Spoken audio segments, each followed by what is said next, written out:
दोस्तों, अगर हमारा मन खाली हो जाए तो हम उसमें कुछ ऐसे विचार डाल सकते हैं जिससे हम अपने मन की भगभग को शांत कर सकते हैं। जो विचारों का सैलाब हमारे मन में चलता रहता है उन्हें हम बहुत अच्छी तरीके से रोक सकते हैं। और दोस्तों, अगर एक बार मन की भगभग रुक जाए तो फिर हम मन से जो चाहें वो करवा सकते हैं। इसीलिए अगर आप मन की भगभग को शांत करवाना चाहते हैं तो इस कहानी को आखिर तक जरूर सुनिएगा। एक नगर की बात है। उस नगर में एक नौजवान युवक रहता था। उसका नाम विकास था। उसमें एक समस्या थी। उसकी समस्या ये थी कि उसका मन हर समय भटकता रहता था। उसके मन में हर समय कोई ना कोई नकारात्मक विचार चलते रहते थे। उसके मन की भगभग शांत नहीं होती थी। वह जब भी कुछ सोचकर करता तो कुछ अलग ही कर देता। कभी वो अपने अतीत के बारे में सोचकर पछताता कि काश मैंने उस काम को उस समय कुछ ऐसा कर दिया होता, उस काम को वैसा कर दिया होता। या फिर अपने भविष्य के बारे में सोचता रहता और डरता रहता कि कहीं भविष्य में ऐसा हो गया तो क्या होगा, कहीं मैं असफल हो गया तो क्या होगा, अगर मुझसे कोई गलती हो गई तो लोग मेरा मजाक उड़ाना शुरू कर देंगे। ऐसी कई सारी नकारात्मक और असफलताओं से भरे विचार उसके मन में आते रहते थे। विकास हमेशा ही अपने विचारों में खोया रहता था। वह अपने विचारों से मुक्ति पाना चाहता था। विकास चाहता था कि उसके मन में कोई भी फालतू विचार कभी ना आए, लेकिन हर समय विचारों का सैलाब उसके मन में उठता रहता था। इसीलिए जीवन में वह बहुत परेशान था। फिर एक दिन किसी ने उसे बताया, यहाँ पास ही के एक जंगल में एक बौद्ध भिक्षु रहते हैं, उसके पास जाओ और तुम्हारी मानसिक समस्या का समाधान अवश्य कर देंगे। ये सुनकर विकास तुरंत ही बौद्ध भिक्षु के पास चला जाता है और अपनी सारी समस्याएं उन्हें बताता है। बौद्ध भिक्षु भी विकास की बातों को बड़े ध्यान से सुनते हैं और कहते हैं कि तुम मुझसे क्या जानना चाहते हो। ये सुनकर विकास कहता है, गुरुदेव, मैं मन को शांत एवं खाली करना चाहता हूँ। मैं आपसे ये जानना चाहता हूँ कि मन को खाली एवं शांत कैसे कर सकते हैं। मेरा मन हर वक्त विचारों से भरा रहता है। मेरा ध्यान एक जगह लग ही नहीं पाता, जिसके कारण मेरे हर काम में समस्या आती है। मैं एक चीज को करता हूँ तो नकारात्मक विचारों के कारण दूसरी चीज पर पहुँच जाता हूँ। मेरा मन एक जगह ठहरता ही नहीं है और यूं ही हर दिन मेरे मन में हजारों विचार चलते रहते हैं। और ये कब होता है, क्यों होता है, मुझे कुछ पता ही नहीं चलता। बहुत देर बाद मुझे एहसास होता है कि मैं क्या करने बैठा था और मैं क्या कर रहा हूँ। गुरुदेव, मैं अपने मन को विचारों से खाली कर देना चाहता हूँ। मैं चाहता हूँ कि मेरे मन में एक भी विचार ना आए। जब भी मैं चाहूँ तभी मेरे मन में विचार आए। फिर बौद्ध भिक्षु ने कहा, किसी समस्या का समाधान तभी निकाला जाता है जब हम उस समस्या की जड़ तक पहुंच जाते हैं, समस्या को ठीक से समझते हैं और जानते हैं। आगे बौद्ध भिक्षु कहते हैं, जिस मन को तुम खाली करना चाहते हो, क्या तुमने उस मन को कभी भी थोड़ा बहुत समझा है? ये सुनकर विकास कहता है कि महाराज, मैंने अपने मन को जानने की बहुत कोशिश की, लेकिन मैं जितना इसके बारे में जानता हूँ, मेरा मन उतना ही रहस्यमय हो जाता है। फिर बौद्ध भिक्षु ने उस व्यक्ति को एक घड़ा देते हुए कहते हैं, जाओ इस घड़े में छोटे पत्थर भरकर ले आओ। फिर वह व्यक्ति वहाँ से गया और छोटे छोटे पत्थर भरकर ले आया। उस घड़े को बौद्ध भिक्षु के पास रख दिया। फिर बौद्ध भिक्षु ने उस व्यक्ति को कहा कि इस घड़े को तुम अपना मन समझो, इस घड़े में भरे पत्थरों को अपना विचार समझो। अब इस घड़े में और पत्थर डालो। उस व्यक्ति ने घड़े में और पत्थर डालना शुरू किया। क्योंकि घड़ा पहले से भरा हुआ था तो एक दो पत्थर डालने के बाद सारे पत्थर नीचे गिरने लगे। बौद्ध भिक्षु ने उस व्यक्ति से कहा कि रुको जरा, ध्यान से देखो, अब घड़े में और पत्थर नहीं आ रहे हैं, बल्कि सारे पत्थर नीचे गिर रहे हैं। क्योंकि ये घड़ा पहले से भरा है, जो इसमें आ सकता था वह इसमें आ गया। अब इसमें और पत्थर नहीं आएंगे। अगर दूसरा पत्थर डालना है तो पहले पत्थरों को निकालना होगा। ये सुनकर उस व्यक्ति ने कहा कि गुरुदेव, मैं आपकी बात को समझ गया हूँ। आप मुझे क्या बताना चाहते हैं? हमें अपने मन को विचारों से खाली कर देना चाहिए। विकास की ये बात सुनकर बौद्ध भिक्षु मुस्कुराने लगे और कहा कि पहले मेरी बात को सुन लो, उसके बाद मन को खाली कर लेना। फिर बौद्ध भिक्षु ने उस व्यक्ति को कहा कि हमारा मन एक घड़े के बिल्कुल उल्टा है, क्योंकि घड़े को तुम पत्थरों से भर सकते हो लेकिन मन को विचारों से कभी नहीं भर पाओगे, क्योंकि मन तो हमेशा खाली रहता है। ये सुनकर उस व्यक्ति ने कहा कि गुरुदेव, मुझे आपकी बातें कुछ समझ नहीं आ रही। मन अगर खाली रहता है तो फिर हम उसे खाली क्यों करना चाहते हैं? फिर मन को खाली करने की क्या आवश्यकता है? फिर बौद्ध भिक्षु ने कहा कि इस घड़े से एक एक करके पत्थरों को बाहर निकालो। विकास ने वैसा ही किया। वह घड़े में से एक एक करके पूरे पत्थरों को बाहर निकालता रहा। ऐसा करके अंततः घड़ा खाली हो गया। फिर बौद्ध भिक्षु ने उस व्यक्ति से कहा, देखो, तुमने जब एक एक करके तुमने पत्थरों को बाहर निकाला तो ये घड़ा खाली हो गया। अब तुम इस घड़े में दूसरा पत्थर डाल सकते हो या फिर उन्हीं पत्थरों को दोबारा डाल सकते हो। आधा भर सकते हो या फिर पूरा भी भर सकते हो।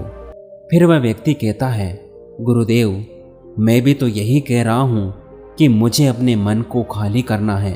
ये तो एक पत्थर है, इसे आसानी से निकाला जा सकता है और घड़े को खाली किया जा सकता है, लेकिन गुरुदेव, मैं अपने मन को खाली कैसे करूं?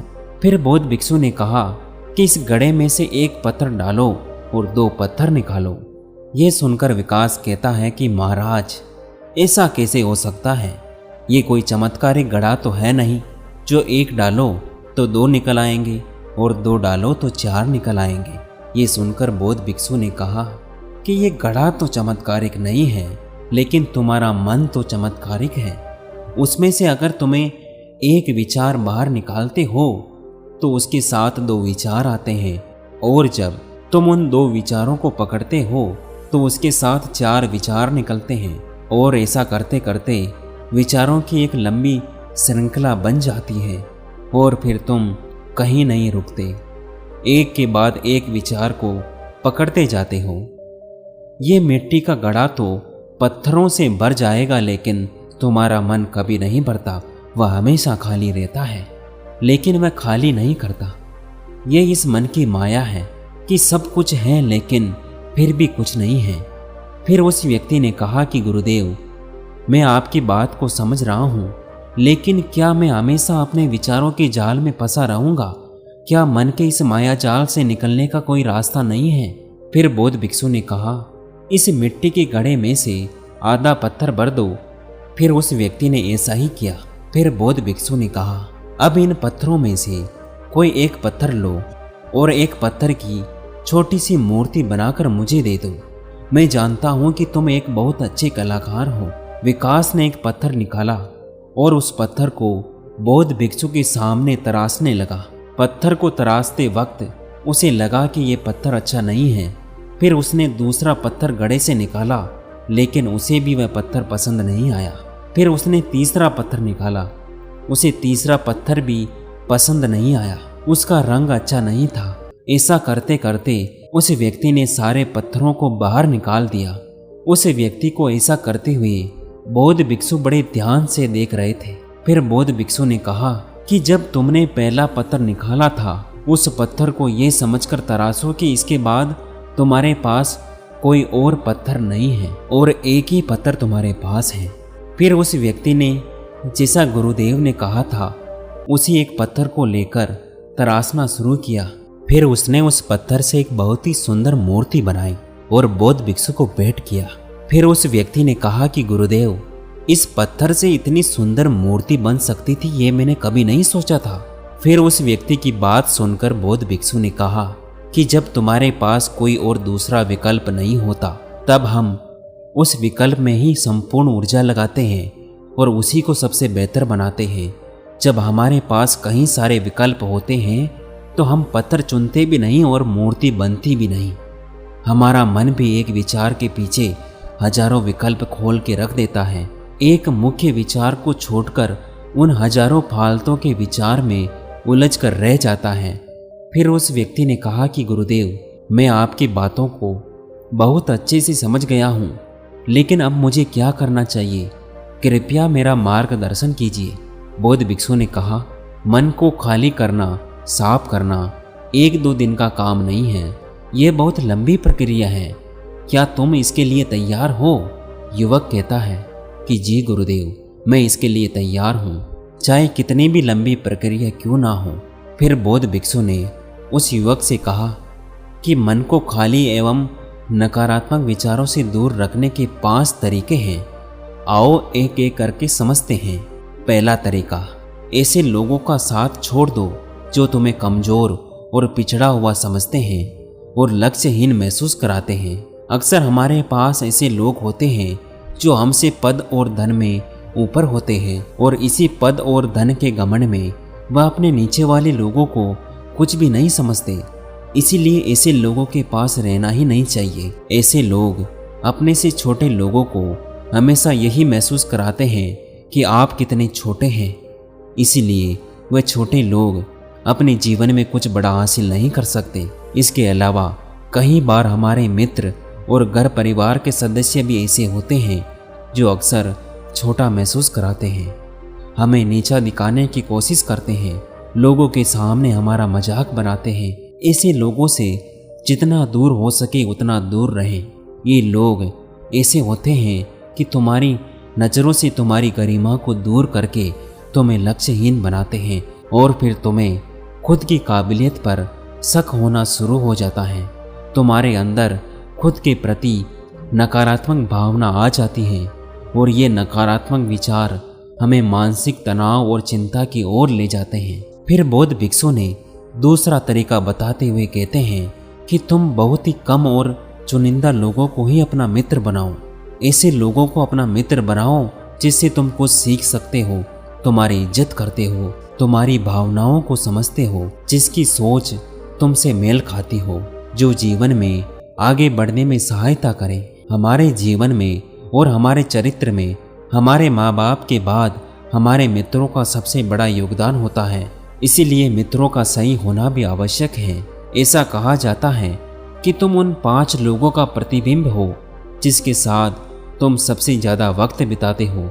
अगर तुम्हारे आसपास के 5 लोग जिसके साथ तुम सबसे ज़्यादा वक्त बिताते हो वह ईमानदार है तो तुम भी धीरे धीरे ईमानदार हो जाओगे, और अगर वह 5 लोग अमीर हैं तो तुम भी धीरे धीरे अमीर बनना शुरू कर दोगे। कहने का अर्थ यह है कि तुम वैसा ही बन जाते हो जिस तरह के लोगों के साथ तुम अपना समय व्यतीत करते हो। किसी महान दार्शनिक ने कहा था कि तुम किसी भी इंसान के मित्रों से मिलवा दो, मैं उसके मित्रों को देखकर उस इंसान का भविष्य बता दूंगा। हमारी सबसे बड़ी समस्या ये है, हम लोगों को ना नहीं बोल पाते। जिन लोगों के साथ हम रहना में पसंद नहीं करते, ना चाहते हुए भी हमें उन नकारात्मक लोगों के साथ वक्त बिताना पड़ता है। इसीलिए सबसे पहले हमें अपनी ज़िंदगी में उन लोगों को ना कहना आना पड़ेगा जिसके साथ रहकर हमें लगता है कि हमारी ज़िंदगी खराब हो रही है। अगर ये हमारी ज़िंदगी में ना हो तो शायद हम ज़्यादा खुश रहेंगे। बौद्ध भिक्षु आगे कहते हैं, तीसरा तरीका, तुम कभी भी अपना अतीत नहीं बदल सकते, लेकिन तुम अपना भविष्य अवश्य बदल सकते हो। इसीलिए तुम्हें पूरी तरह से वर्तमान में रहते हुए उन चीज़ों पर, उन कामों पर ध्यान दो जो तुम्हारे नियंत्रण में हैं, जिन्हें तुम आज कर सकते हो, अभी कर सकते हो। बौद्ध भिक्षु कहते हैं, मेरी एक बात को हमेशा याद रखना, केवल वर्तमान में रहकर भविष्य को संवारा जा सकता है, अतीत में रहकर नहीं। इसीलिए वर्तमान में जीने की आदत डालो। चौथा तरीका, तुम स्वस्थ और पौष्टिक खाना खाओ। हमारा शरीर ऊर्जा से चलता है। हम जैसा खाना खाएंगे हमारे शरीर को वैसी ही ऊर्जा मिलेगी, और अगर हमारा शरीर स्वस्थ नहीं रहेगा तो हमारा मन स्वस्थ कैसे रहेगा।